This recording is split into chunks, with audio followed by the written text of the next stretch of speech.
Hello and welcome my YouTube educational child and MPa classes.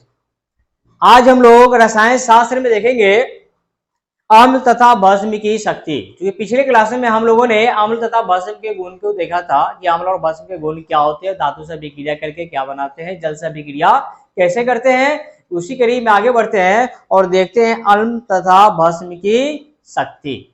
क्या देखते हैं? अम्ल तथा भस्म की शक्ति। अम्ल तथा भस्म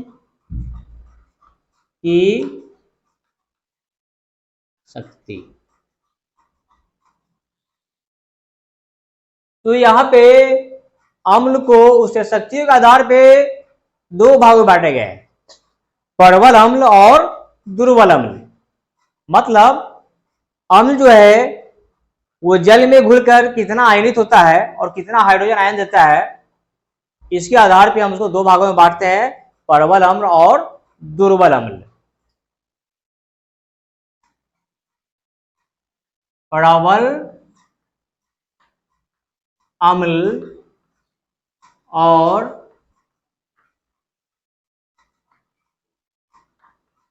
दुर्बल अम्ल।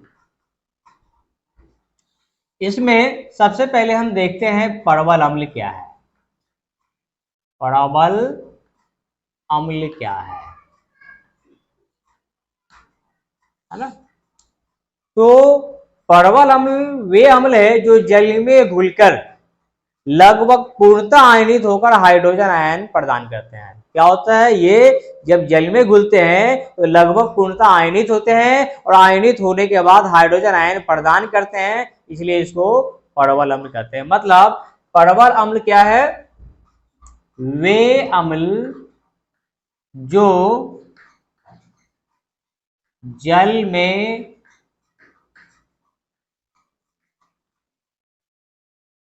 घुलकर लगभग पूर्णतः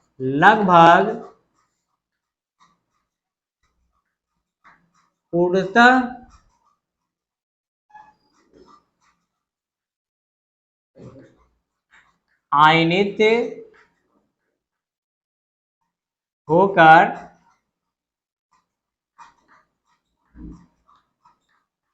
हाइड्रोजन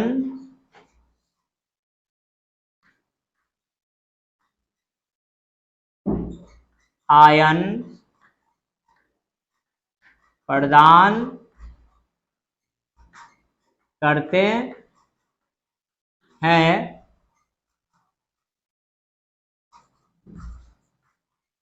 प्रबल अम्ल कहलाते हैं। मतलब वे अम्ल जो जल में घुलकर लगभग पूर्णतः आयनित होकर हाइड्रोजन आयन कर, मतलब जिस अम्ल को हम जल में घोलते हैं या घुलने के बाद वह पूर्णतः आयनित होते हैं और आयनित होने के बाद हाइड्रोजन आयन प्रदान करते हैं, तो उसको हम लोग प्रबल अम्ल कहते हैं। जैसे इसके कुछ एग्जाम्पल देखते हैं। HCl, H2, SO4, HNO3, ये है हाइड्रोक्लोरिक अम्ल। हाइड्रोक्लोरिक अम्ल। H2SO4 सल्फ्यूरिक अम्ल।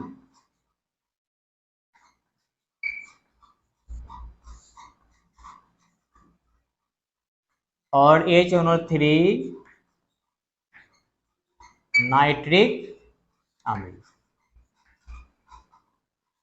इन अम्लों को जब जल में घोला जाता है तो जल में यह आसानी से घुल जाते हैं और घुलने के बाद यह पूर्णतः आयनित होते हैं और फिर हाइड्रोजन आयन प्रदान करते हैं, H+ प्रदान करते हैं। इसलिए इन अम्लों को प्रबल अम्ल कहते हैं। मतलब इसकी शक्ति ज्यादा होती है, इसलिए इसको क्या कहेंगे?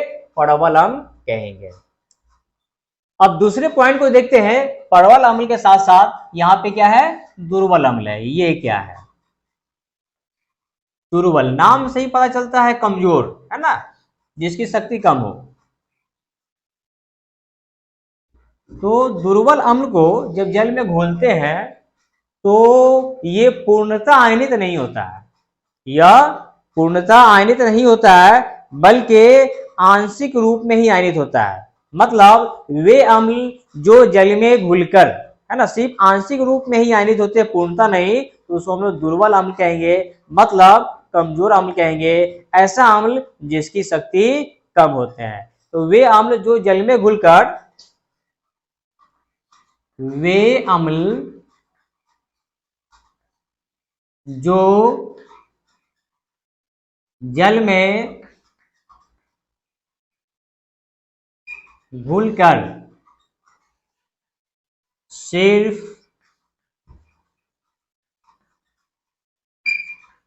आंशिक रूप में ही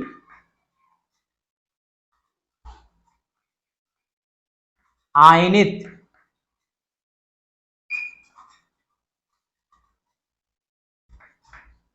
होते हैं,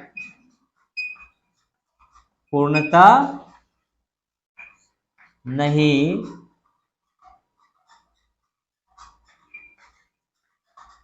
दुर्बल अम्ल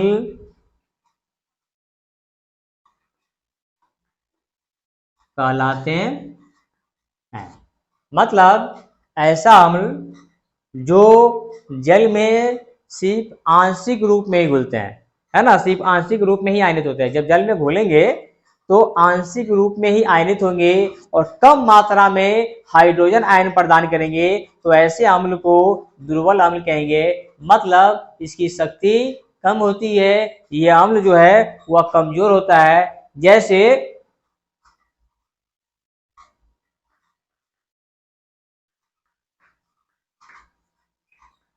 कार्बोनिक अम्ल,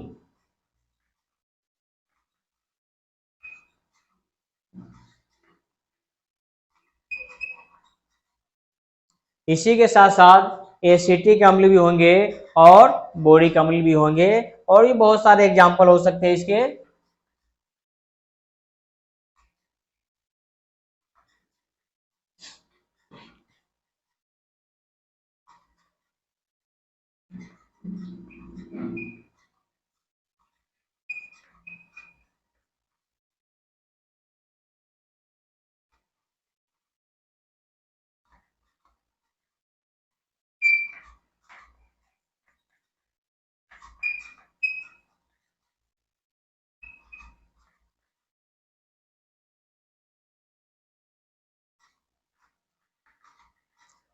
तो यहाँ पे कार्बोनिक अम्ल, एसिटिक अम्ल, बोरिक अम्ल, ये सब के सब दुर्बल अम्ल है, क्योंकि जब ये जल में घुलते हैं तो ये पूर्णतः आयनित नहीं होते, बल्कि कुछ अंशों में ही आयनित होते हैं, आंशिक रूप में ही आयनित होते हैं, और हाइड्रोजन आयन की मात्रा भी कम प्रदान करते हैं। इसलिए ऐसे अम्ल को हम दुर्बल अम्ल कहते हैं, मतलब कमजोर अम्ल या फिर वो अम्ल जिसकी शक्ति कम होती है। अब हम देखते हैं इसमें अगले पॉइंट की तरफ, सांद्र और तनु अम्ल क्या है। सांद्र और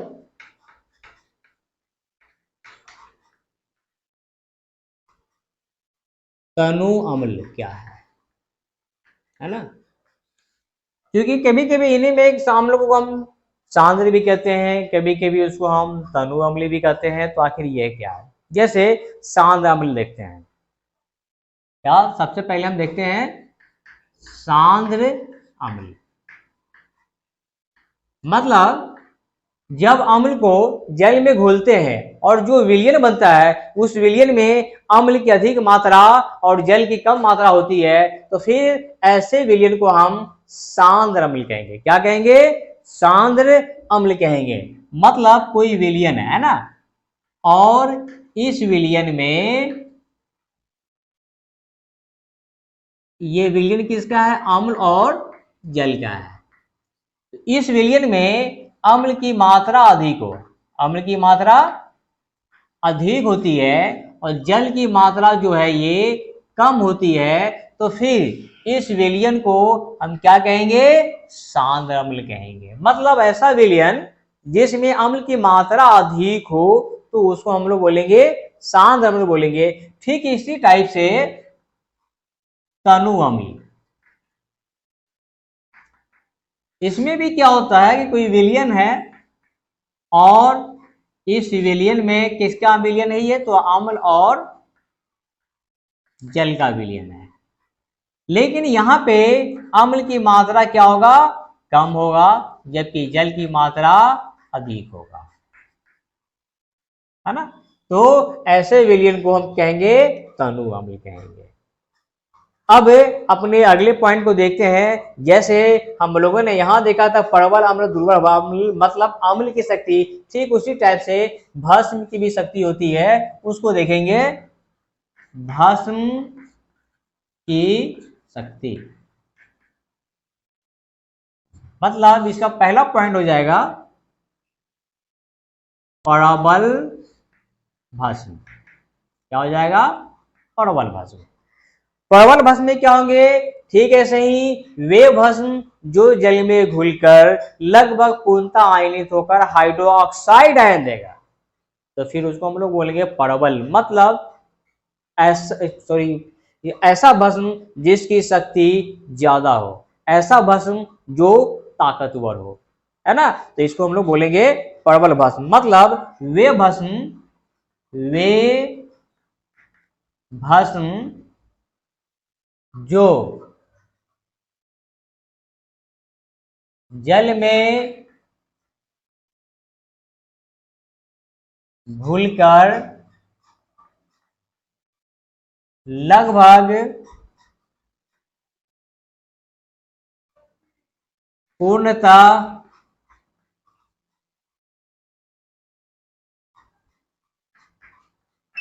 आयनित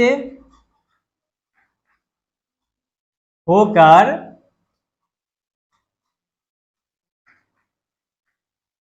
हाइड्रो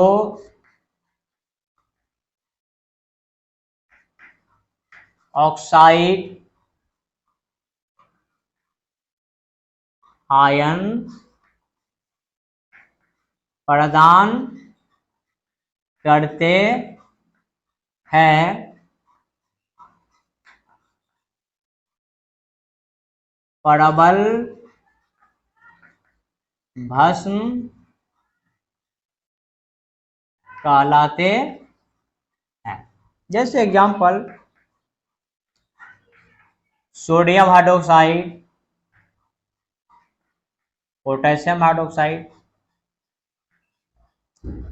जब इसको जल में घोलेंगे, सोडियम हाइड्रोक्साइड हो या पोटेशियम हाइड्रोक्साइड हो, तो ये पूर्णतः आयनित होगा, और आयनित होने के बाद क्या प्रदान करेगा हमको, हाइड्रो ऑक्साइड आयन। क्या प्रदान करेगा, हाइड्रो ऑक्साइड आयन। तो फिर इसलिए इन भस्मों को हम क्या कहेंगे, प्रबल भस्म। मतलब ताकतवर या शक्तिशाली भस्म, ऐसा भस्म जिसकी शक्ति ज्यादा हो।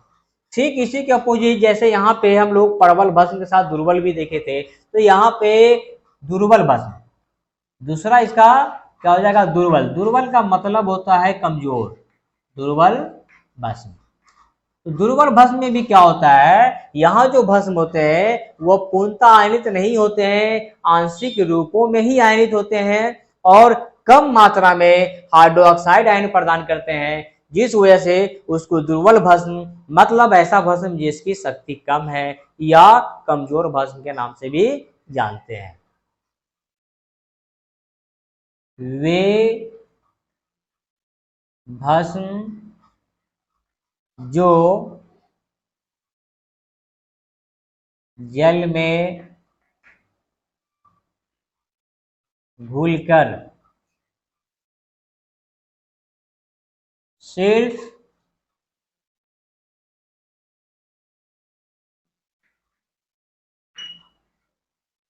आंशिक रूप में ही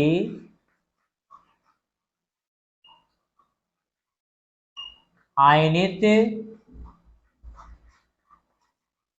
होते है पूर्णता नहीं। किस रूप में आयनित होते हैं? आंशिक रूप में ही आयनित होते हैं, पूर्णता नहीं। तो क्या कहलाएंगे? दुर्बल भस्म। क्या कहलाएंगे? दुर्बल भस्म कहलाते हैं। जैसे एग्जाम्पल देखते हैं इसके, मतलब वे भस्म जो जल में घुलकर सिर्फ आंशिक रूप में ही आयनित होते हैं, है ना, मतलब पूर्णतः आयनित नहीं होते हैं, जिस वजह से हाइड्रोक्साइड आयन जो है उसको कम मात्रा में प्रदान करते हैं, और इस वजह से इसको हम क्या कहेंगे? दुर्बल भस्म कहेंगे। मतलब ऐसा भस्म जिसकी ताकत कम हो, जैसे अमोनिया NH4OH, है ना, अमोनिया ये एक भस्म है, लेकिन ये दुर्बल भस्म है। उसी टाइप से कैल्शियम हाइड्रोक्साइड या मैग्नीशियम हाइड्रोक्साइड ETC, ये सब ऐसे भस्म है जो जल में घुलेंगे और जल में घुलने के बाद आंशिक रूप में ही आयनित होंगे, पूर्णतः आयनित नहीं होंगे, और हाइड्रोक्साइड आयन की बहुत कम मात्रा प्रदान करते हैं, जिस वजह से इनको दुर्बल भस्म, मतलब कमजोर भस्म, मतलब ऐसा भस्म जिसकी शक्ति कम हो। तो आज की क्लास में हम लोगों ने क्या देखा? अम्ल तथा भस्म की शक्ति। उसमें अम्लों को उसके शक्ति के आधार पे दो भागों में बांटा गया, प्रबल अम्ल और दुर्बल अम्ल। और ये क्या होते हैं इसको हम लोगों ने देखा। साथ ही साथ उन्हीं अम्ल को शांत और तनु क्यों कहते हैं, और फिर भस्म की शक्ति को भी देखा, और भस्म को भी उसकी शक्ति के आधार पे दो भागों में बांटे गए, प्रबल भस्म और दुर्बल भस्म। तो दोस्तों, अगर अभी तक हमारे चैनल को आप लोगों ने सब्सक्राइब नहीं किया है तो सब्सक्राइब करें, लाइक करें और ज्यादा से ज्यादा शेयर करें। फिर अगले क्लास में अगले टॉपिक के साथ मिलते हैं।